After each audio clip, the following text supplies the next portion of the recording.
SP साहेबांनी काहीतरी लॉजवर हे त्याच्यावर जे धाडू टाकत होते तरुण मुलांना, शिक्षणाच्या मुलांना त्याचं गुन्हे दाखल, काही साहेब बोलले होते की आपण की गुन्हे दाखल होत नाही, पण त्यांच्या आई वडिलांना बोलून समज देण्यासाठी आहे. तर अशा तरुण मुलांना काय, आता कॉलेजच्या मुलांना काय संदेश द्याल? कॉलेजच्या मुलांना संदेश हाच आहे की त्यांनी जे वेळ आहे आता ज्यांची किंवा ज्याच्यासाठी आता वय आहे त्याच गोष्टी केल्या पाहिजेत. आता त्यांचे करिअरच्यासाठी प्रयत्न करण्याचं वय असतं, अभ्यास करण्याचं वय असतं.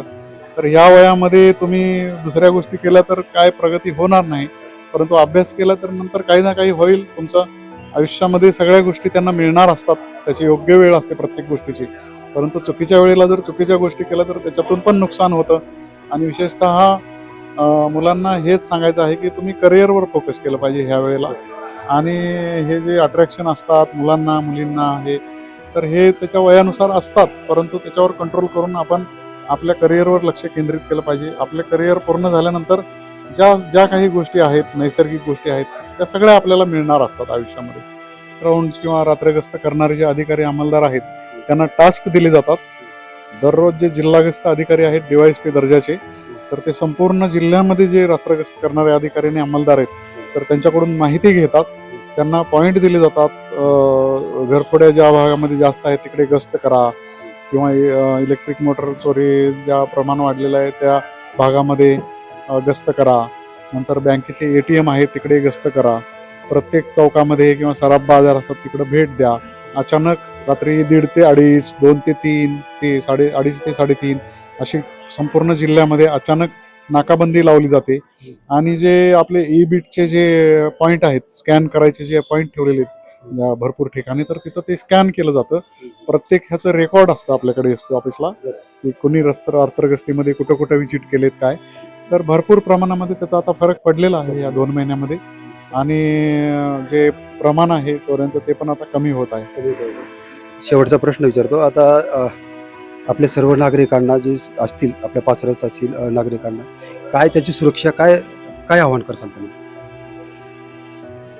नागरिकांना तर सध्या आवाहन हेच करायचं आहे की सध्या जो सगळ्यात मोठा जो ज्वलंत प्रश्न आहे संपूर्ण समाजाचा, तर तो आहे सायबर क्राईम. म्हणजे आमच्या दृष्टीनं तर आता सगळ्यात मोठा जो हेड आहे क्राईमचा आता हा सायबर क्राईम आहे.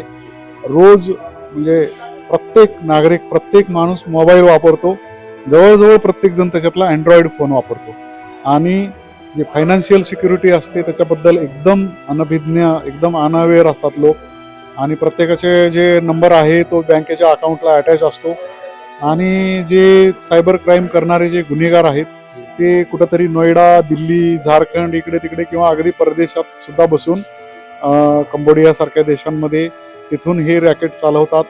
वेगवेगळ्या प्रकारे ते तुमच्या आता सुरुवातीला ATM तुमचं ब्लॉक झालं, दर 15 दिवसांनी महिन्यांनी त्यांची मोडच बदलते. आणि नागरिकांना ते लुटत आहेत आणि बळी पडत आहेत नागरिक त्याला. आणि ह्याचं एकमेव कारण हव्यास पण आहे. कारण तुम्हाला काहीतरी आमिष दाखवलं जातं फोनवर की असं केल्यानंतर असं होईल आणि त्यानंतर तुम्ही रक्कम गुंतवा. अलीकडच्या काळामध्ये शेअर मार्केट किंवा ट्रेडिंगमध्ये तुम्ही पैसे गुंतवा, ते खूप फास्ट वाढतील, अशा पद्धतीचे फ्रॉड भरपूर ठिकाणी झालेले आहेत. त्याच्यासोबतच डिजिटल अरेस्टचं पण मधल्या प्रमाणामध्ये भरपूर डिजिटल अरेस्ट हा प्रकार आज अस्तित्वात नाही आहे. परंतु डिजिटल अरेस्टचं सुद्धा बनाव करून तुम्ही काहीतरी कस्टममध्ये कुठल्या पार्सलमध्ये ड्रग्ज सापडलेले आहेत किंवा इलिगल वस्तू सापडल्या तर ते तुमच्या नावावर आहे असं सांगून प्रत्येक ठिकाणच्या नागरिकांना लाखो रुपयांना फसवलेलं आहे.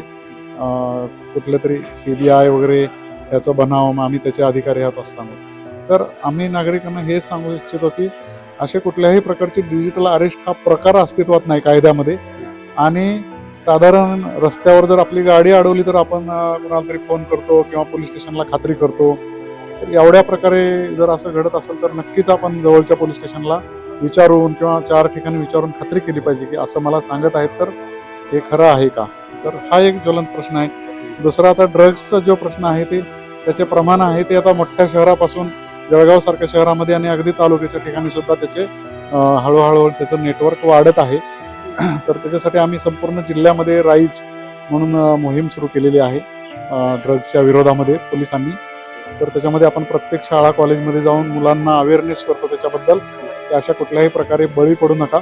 कारण कुठलंही ड्रग्ज जे आहे तुम्हाला त्याच्यातून बाहेर नाही काढणार कधीच, परंतु तुम्ही नुकसान मात्र तुमचं 100% त्याच्यामुळे होणार, आर्थिक मानसिक आरोग्याच्या दृष्टीनं, सामाजिक सगळ्याच दृष्टीने. धन्यवाद साहेब आमच्या आरोग्य दूतशी संपर्क साधल्याबद्दल. हे होते आपल्यासोबत आता जळगाव जिल्ह्याचे ॲडिशनल साहेब आपल्यासोबत होते. आता अशोक नकाते साहेब होते आपल्यासोबत. त्यांनी आपल्या आत्ताच मुलाखत आपल्यासोबत दिलेली आहेत. त्यांनी आत्ता शाळेच्या मुलांना, कॉलेजच्या विद्यार्थ्यांना एवढं समजून आणि त्यांना माहिती दिलेली आहे आणि कुठं ना कुठं आपल्या नागरिकांना कसं काळजी घेतली पाहिजे, स्वतःची कसं घेतलं पाहिजे, कसं राहिलं पाहिजे, त्यांनी आत्ताच आपल्या आरोग्य दूतच्या माध्यमातून माहिती दिलेली आहे. धन्यवाद.